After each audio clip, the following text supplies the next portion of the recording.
and action. India, second of the river valley civilizations. And India is going to exist, it's going to hold in stasis. There are several times where it makes rapid change and advances, and then there's a long periods of time where it just kind of sits there and hangs out, some ways like Japan. If you guys are copying this down, you want to write it down before I talk, or should I do both? I don't know how long today is going to last. I'm trying to get done by 5, if that's okay. So, but let me know what you guys need. Okay. The Indus River Valley civilization, the Ganges River in the subcontinent of India, a massive area in the south of Asia. And India will be the one river valley not dependent upon seasonal flooding for its success. And India today exists because of the monsoon rains that blow off of Africa, pick up moisture over the Indian Ocean, and then soaks the subcontinent with water. In October, the wind blows hot and dry like a blow dryer, and then in May, this time of year, it reverses and it dumps a ton of rain on the subcontinent. And the people there's actually 2 Indus River Valley civilizations, are polytheistic. Like everybody else, they worship the gods of nature. In the original River Valley civilization, the people along the Indus River will build the 2 famous twin cities of Harappa and Mohenjo-daro, about 120 miles apart. Figure the distance from here to Charlotte.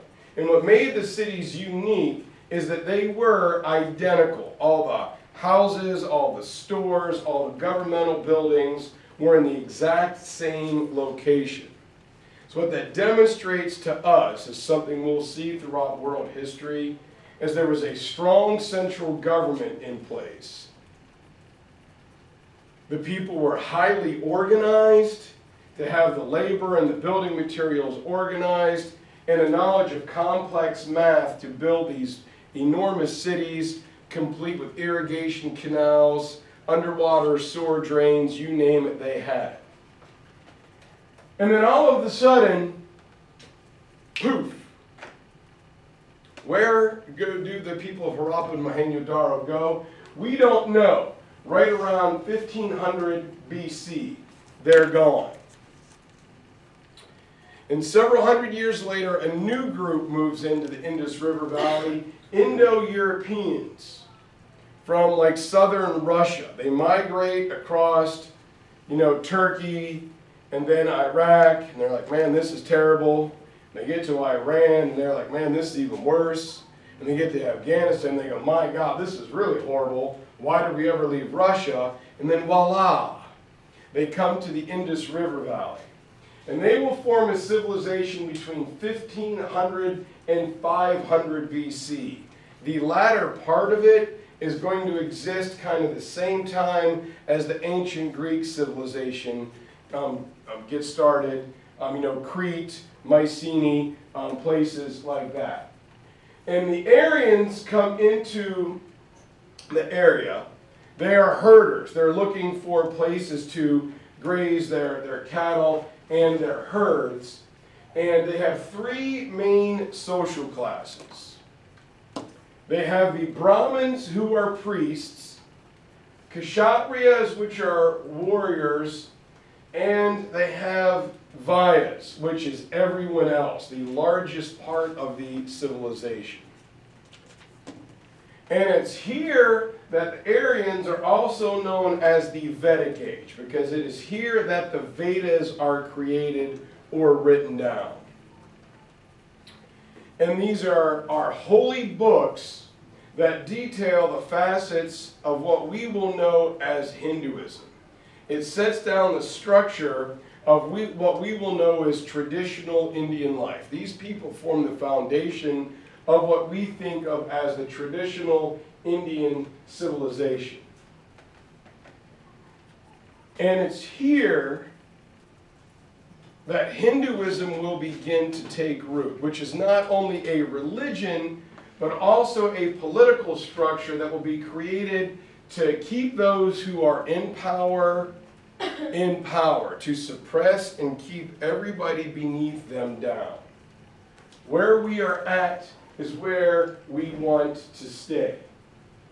And so for 1,000 years, this begins to take root in India. And finally, around 800, the last Veda, the Rig Veda, the R-A-G Veda, is written down. Most of this stuff was passed down orally. So now we have an actually record of it. This is what we need you to do. This is how it happens. This is how it works.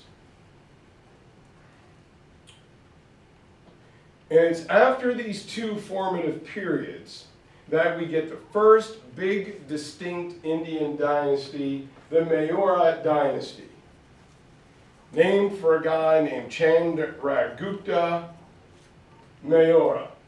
He will come to power in about 322 BC.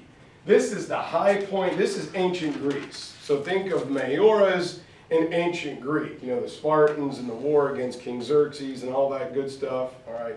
This is ancient Greece at its height.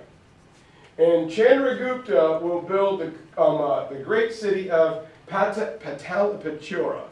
I can't say it very well. Ms. Rajan is very good at it. And it becomes a leading cultural city of its day. It is enormous. It is like the Athens of India. It's full of art and culture and learning.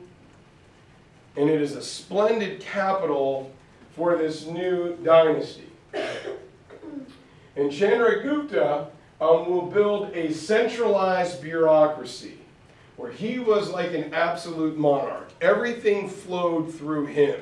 He was a hands-on territorial leader. He was, the king. And he decided that his empire was going to run on the principle of justice for everyone. But a lot of his rules and laws were very strict. He didn't play games. He wanted you to know what to do, when to do it, and how to do it. It was very hardcore that way, so not a lot of leeway. And he employed a secret police to make sure there was no crime or no opposition in his empire. Chandragupta employed something particular. Anybody know who made up his secret police? Oh, it was the women? It was the women. It was the 400 women who he felt were more loyal. Buddies would get jealous. Buddies would try and take you out. But his secret police were all highly trained women because he thought they would be more loyal. Now, Chandragupta is famous. The most famous emperor or king of the Gupta dynasty, however, is his grandson, a guy named Asoka. And Asoka will be a warrior. And he will decide that he is going to expand the borders of India. He's going to go deeper into Asia and carve out a bigger empire. And a massive battle takes place. There's 100,000 dead soldiers. And when Asoka climbs upon a mountaintop and looks at it, he can't believe the carnage. It kind of breaks him. He was a warrior king. And he instantly converts to the new religion of Buddhism. We'll get to a little later. In 268 BC. And Asoka, at that point, will decide that there will be peace in his empire.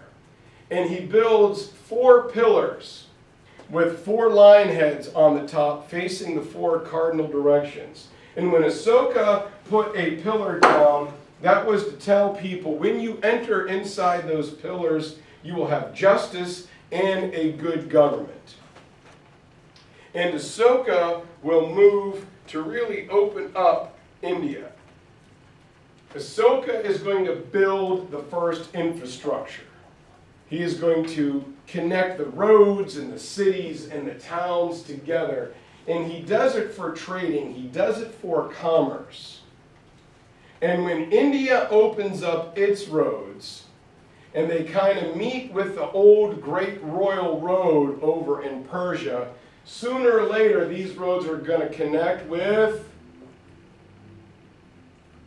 The other trading routes.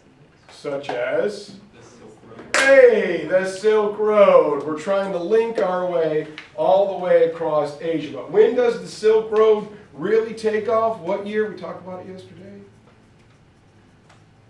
What dynasty? In China? The Tang? The Tang? The Han Dynasty. The Han Dynasty in 130. Pay attention, Alec. Told you that yesterday. Were you here yesterday? Yeah. All right, well, I told you that yesterday. Use your long-term memory, for God's sake. All right. People out there in AP Worldland, it's an inside joke. You just keep watching. So anyway, all right. Roads, hotels are built, wells are dug, fruit trees are planted. Part of the idea is for the military, but part of it is for commerce, to trade goods in and around. Remember, India is big. The subcontinent from north to south, the east to the west, people never really talk to each other because India is full of linguistic, ethnic, religious diversity, and it's just big. It was hard to get across. So Ashoka is going to build this infrastructure. All of this is going to help create commerce, the movement of people. The other thing it does is it helps spread the new religion of Buddhism.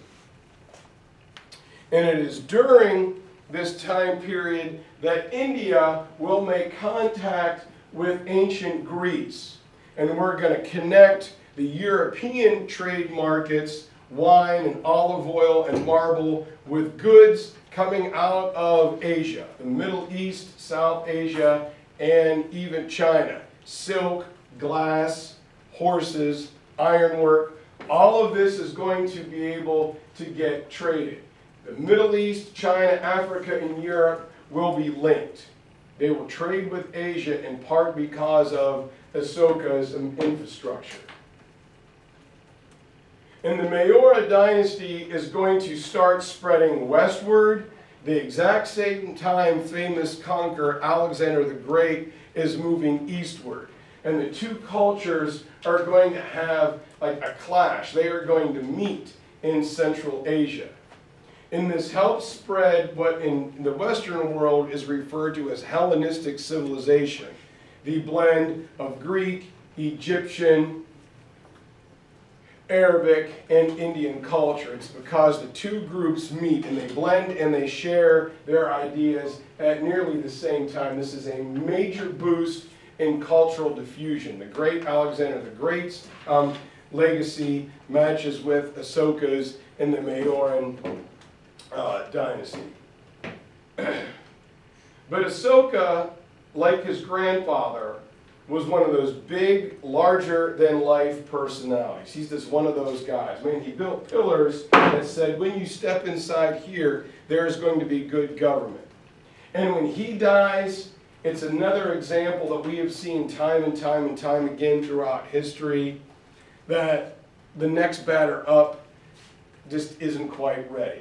And after Ashoka dies, there is a power vacuum where India, excuse me, will destabilize and fall into a smallish point of civil war. So everybody good on the Maurya dynasty? Great. The next dynasty is called the Gupta dynasty. And it will last for 200-300 years, from 320 to 550 AD. So think of the Gupta dynasty will be a comparison with ancient Rome and the Han dynasty. The Guptas are right in the middle of Rome and the Han dynasty. Think of the collapse of Rome to the height of the Frankish dynasty in the west. That's where the Guptas are going to fit. And the Gupta dynasty is seen as one of the golden ages of Indian history. A lot of neat things happen here. Number one, there's a long period of peace and prosperity. So think of it as like Pax Romana, Indian style, We're going to have several hundred years of peace and prosperity. And it's here that India makes exciting technological advances. Number one, in mathematics. We're going to get the idea of the decimal point system. We're going to base things on the number 10, and the concept of the zero is created. And those will later be transferred over to Arabic societies, and they'll make their way over into Europe. So mathematical advancement. Number two, they are highly medically advanced, using different herbs for pharmaceuticals. And the Guptas were actually able to make a smallpox vaccine way before it ever existed in the Western world. They could also set broken bones, things that like China and Egypt were able to do, perform some plastic surgery even, if you needed it, highly medically advanced, and they were great at literature and basic physics. India and the Gupta dynasty is very learned and scientific. And the other thing that comes out of the Gupta dynasty is the caste system will become deeply entrenched. The social class into which you are born, and it is very difficult, if not impossible, to get out of it. It becomes part of the religion that is built into the social fabric. You are in your caste, you are in your social class for a specific reason. Who is responsible for where you are in your caste? You are. All right, you are. All right, you are there because of your actions in a previous life. Most people in the Gupta dynasty were multilingual. They could speak more than one language inside of India. India today recognizes 15 official languages. Others could speak Arabic and some could speak Chinese. So virtually everyone in India could speak one or at least two languages, oftentimes two or three. So that's the Guptas. And after that, the Guptas just kind of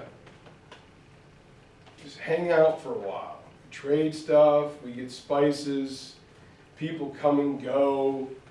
And it's not until later on, with the expansion of Islam and the Indian Ocean trade, does India really pick back up. So for fall time, they're just going to hang out. They're going to be happy guys. And we're going to jump all the way to the Mughal dynasty. And in between that, India will play a large role in trade routes. The Silk Road and the Indian Ocean trade, which we're going to talk more about later. But we get the Islamic merchant ship and the Chinese junk are going to be able to make its way over to India and East Africa and trade. So the Indians are pretty much a trading partner. They're a large trading warehouse. And then 1,000 years later, a lot of events are going to come into play. The Mongols are going to boomerang their way from East Asia all the way over to the Middle East. And some of the Mongol armies will be converted into Islam. Specifically, one of Genghis's grandsons, a guy named Berk. And his group of Mongols will convert to Islam. They will fight some of their cousins. And then the Mongols are going to cut back across Asia to the south. They're not going to go back to China. They're going to head into like Afghanistan, Pakistan, and India. And they are led by Tamerlane. Tamerlane will be the guy that left that path of death and destruction across Asia. And his descendant is a guy named Babur. I just like to say Babur. And Babur is going to found the Mughal dynasty of India. And this is going to set India up until the modern day. India, as we've been talking, has been a giant traditional Hindu culture. And traders have gone back and forth. You know, Buddhism is there, but that's, you know, we can work with that pretty easily with Hinduism. But now Islam shows up, and it's going to shake up all of Indian society. But the Mughals are so strong and powerful, they will end the fragmentation of India. They will dominate and conquer India. They become powerful, absolute monarchs. So the Mughal dynasty is in the heyday of the age of exploration and the age of absolutism.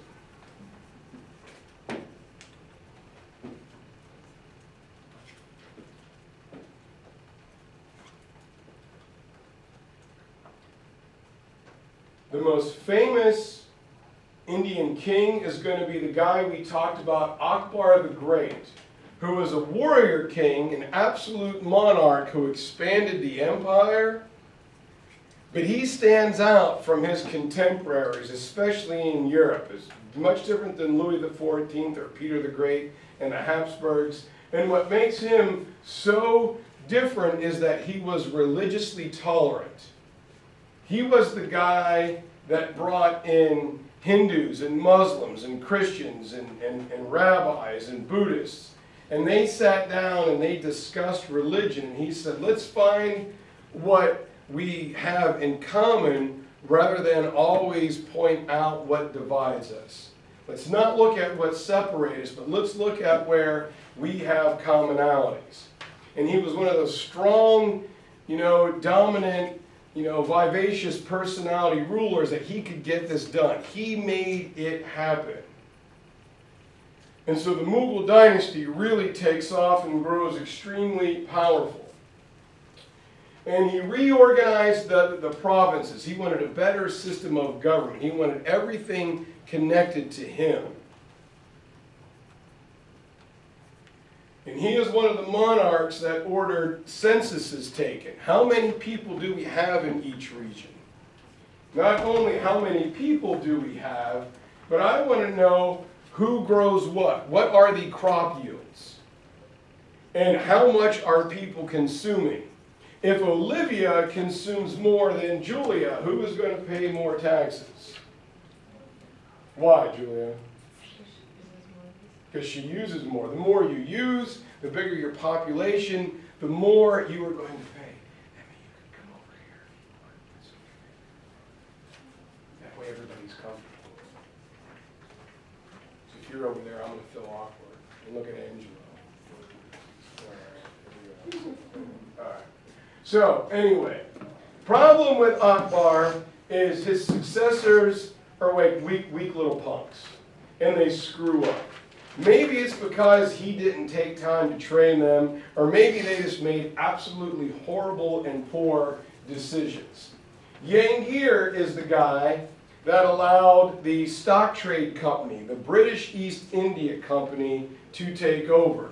Remind me before you guys go, I do have a little handout I was supposed to give you guys in class. And in the old mercantilist world, the goal was to make money for the mother country. But with stock trading companies like the Dutch and British East India Company, their goal is to make money for the company, all right, for the company. And the company is going to be like here, I'm going to hand this out to you. Think of the British East India Company like this little cartoon. It is one of my favorites. Take a quick gander at it, and it's kind of funny. But these are modern-day multinational corporations that, in a new way, are acting like the Dutch and the British East India Companies. And it's kind of funny, but kind of sad at the same time. It's one of my favorite primary documents to use, where we have iconic American companies. We have Goofy planting the Microsoft flag like it's Iwo Jima. We have a Nike swoosh Navy boat firing a Coke can. We have Shell and Texaco and Mickey Mouse and Donald Duck coming across an island with Motorola airplanes dropping electronics. And what are the Disney characters doing? They're rounding up the poor natives who are going, oh my God, we have just been invaded. Multinational corporations are the descendants of the Dutch and British East India Company, where it's not a country that comes to exploit the people and make millions. It is a multinational corporation. We're going to make money off of you. Our goal is to make as much money for our stockholders. And what's the big saying? It's okay because you can't see it from my house. All right, if we don't know what happens, then we simply don't care. As long as we're getting, come on, don't make me sing Pitch Perfect again. It's all about the money, money, money. All right, so anyhow. Jahangir is the guy who allows the British East India Company to enter. And they begin to play the Hindu and Muslim religious tensions off of each other. As Olivia and Julia fight over who is the best women's lacrosse player, Julia says, Olivia, you're like Swiss cheese. You couldn't stop a goal, if you had the Great Wall of China. And Olivia says, well, Julia, maybe you could score if you could actually throw a ball with any velocity. And the two start throwing down and pulling each other's hair. And when they're tired and exhausted, who swoops in and conquers both of them? Rabinowitz, all right? Why fight them when they're strong and healthy? Wait till they're weak and tired and then pounce. Jahangir allows England to access the ports.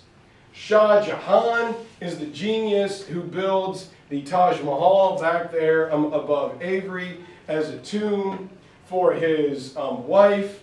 He is building a sister Taj Mahal for himself across the river, right next door to, oh God, what's his name? Charlie and the Chocolate Factory guy. Willy Wonka. Willy Wonka, duh. Where Willy Wonka is building his out of chocolate. All right, Willy Wonka's melts, and everybody else's costs so much money, like all the other absolute monarchs. They do this big building projects. They slowly go broke and bankrupt. But this is, think of the Mughal dynasty as the period of exploration and absolutism across the world. The Mughal dynasty is also one of the three great gunpowder empires: the Ottoman, the Mughal, and the Safavid. And they are powerful as any empire on earth because of their knowledge of gunpowder. And the Mughals and the Ottomans will take turns just beating the snot out of the Safavids, who are Shiites, and the other two are Sunni. So at this time, India was a powerful entity in the world. But because of the British East India Company and the Industrial Revolution, things begin to change. And if you get to the back side of the sheet, you have the three fish. Mr. Edwards, what's going on, sir? You having a good Friday? You doing all right? You're always welcome to guest, Mr. Edwards. Thank you, sir. You have the small fish who says, well, there is no justice in the world. This would be a third world country. And this is made, after the big communist revolution. The, middle-sized fish says, well, there's some justice in the world. We're bigger than some others. And the modern industrialized country says, what? Well, the world is just. We can do pretty much whatever we want simply because we can.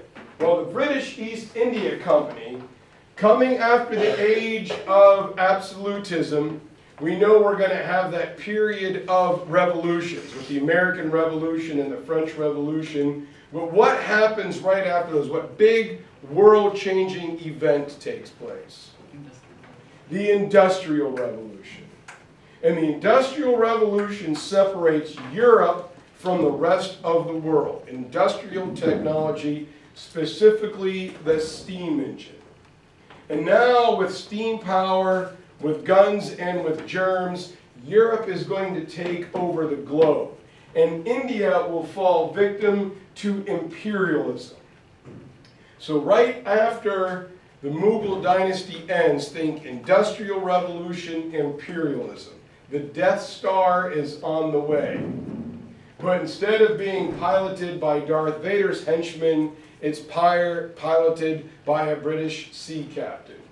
All right, so the British East India Company are going to move hired troops, hired India Company soldiers. If you guys really are into this stuff, the author Bernard Cornwell writes great books with a fictional character named Richard Sharp about this stuff.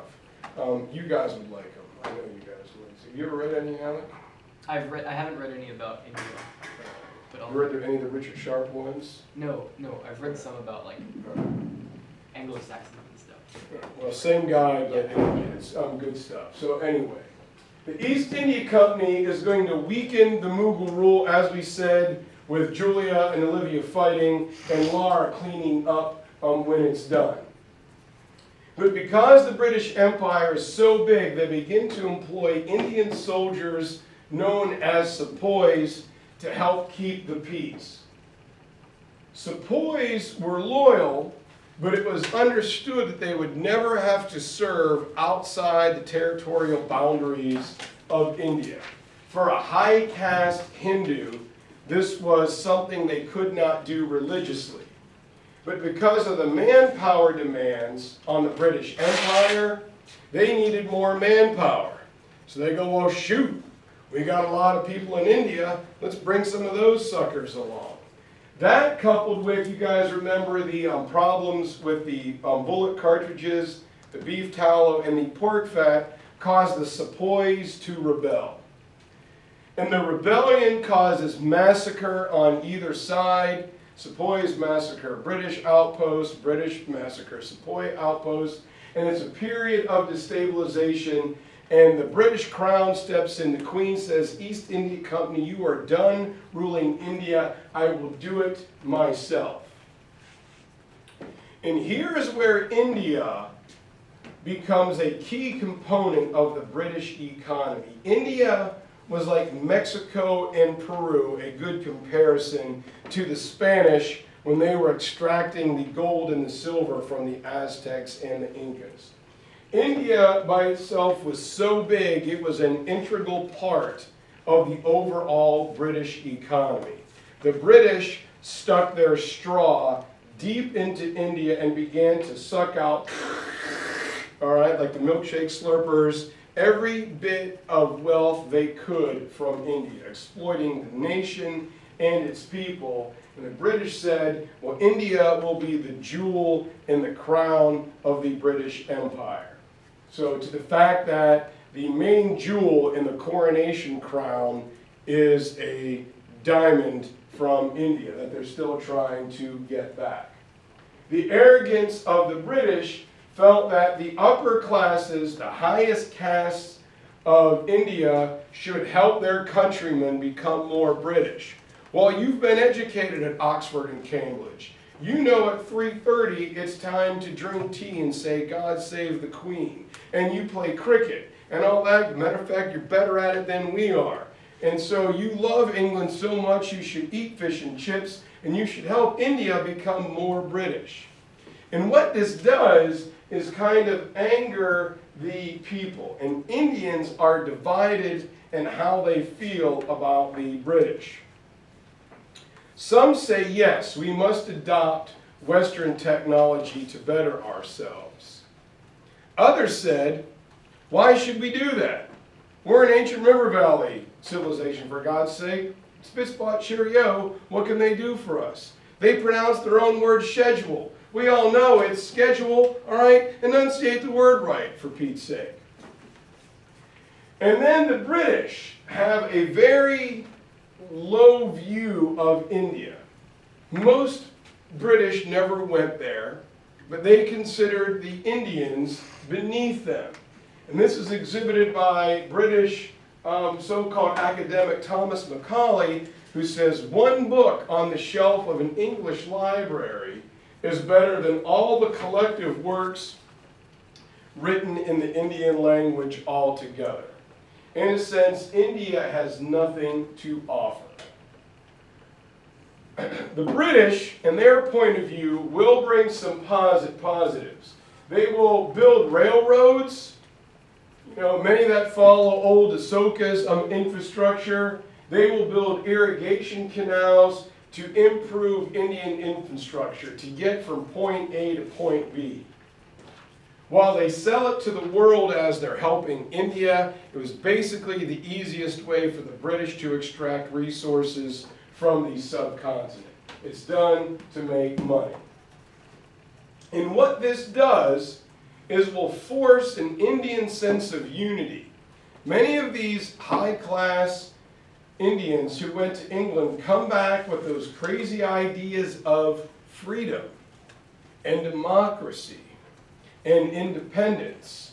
And they, bless you, man, they learn about the American Revolution and the debacle of the French Revolution and the Latin American revolutions. And they're like, you know what? Why can't we, come on, it rhymes, why can't we be free? All right, why can't we be free?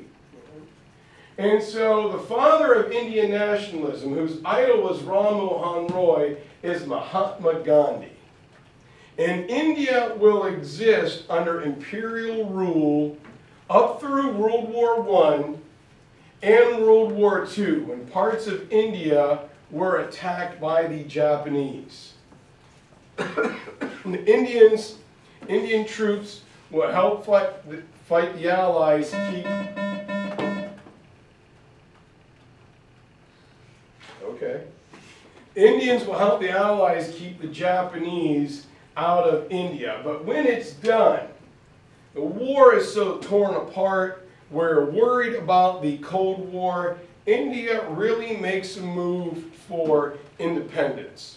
And that is led by Mr. Mahatma Gandhi.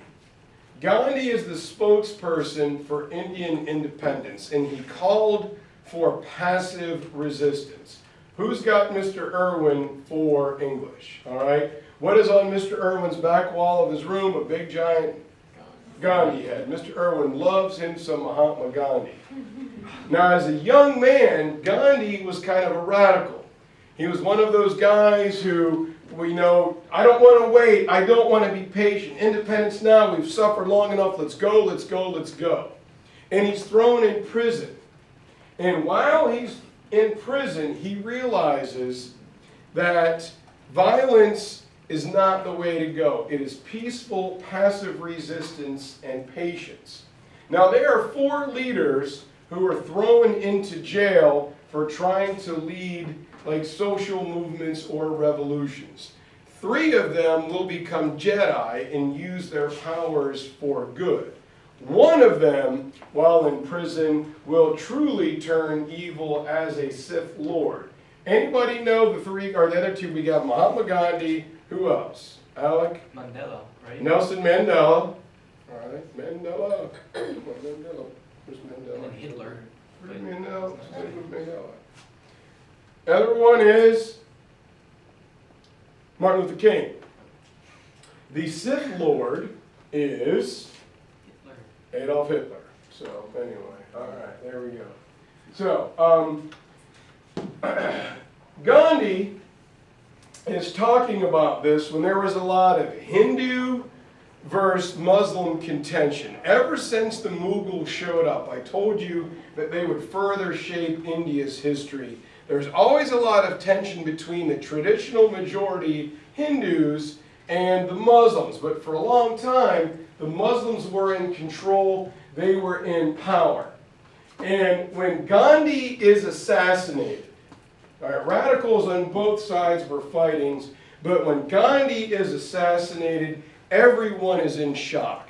He was one of those link-pin guys that could step in both worlds. Everybody respected Gandhi.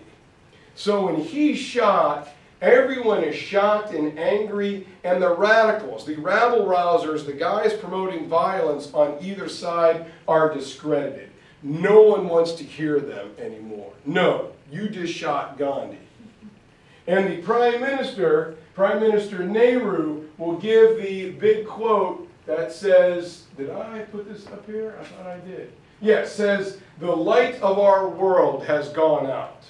All right? The light of freedom and justice in our world has just been extinguished with an assassination. And what was going on was how to handle this.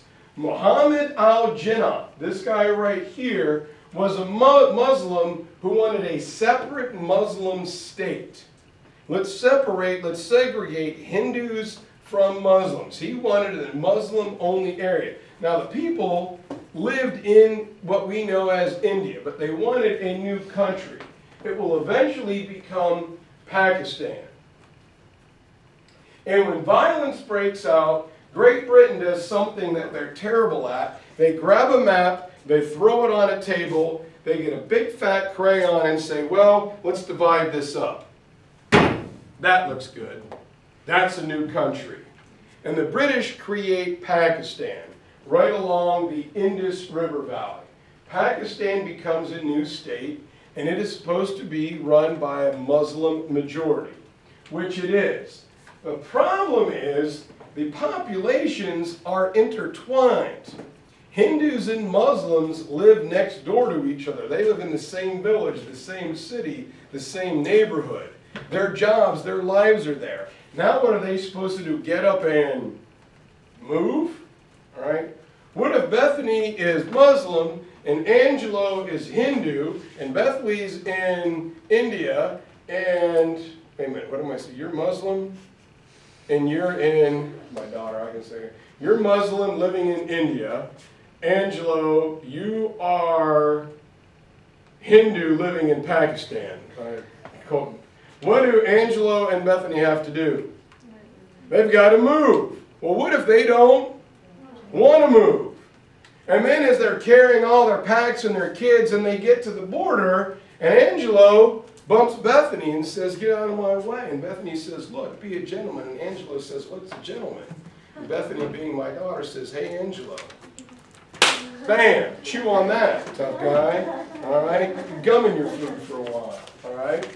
And all of a sudden, violence occurs as there's millions of people moving across these borders. Many don't want to leave, but they have no choice. I'm being uprooted from my homeland, and this tension quickly breaks out, and there's massive violence and fighting. So England steps in, they calm things down, and Prime Minister Nehru takes over. We have a separate 1948, the country of Pakistan is created and recognized, majority Muslim, and while India is majority Muslim, but there's still that go between the two. There's still little pockets of either religion in the countries. And wow, I hit my hand much harder than I anticipated. And it actually kind of hurts. So anyway, wow. All right. It's the assassination that after the violence of India and Pakistan is sorted out, the remaining Hindus and Muslims inside India, along with the Sikhs, along with the Christians, other religious groups in India, band together. And they bury their hatchets, and they go, you know who is the real cause of all of our problems? The British. And they begin to target and to go after the British, and they're finally driven out.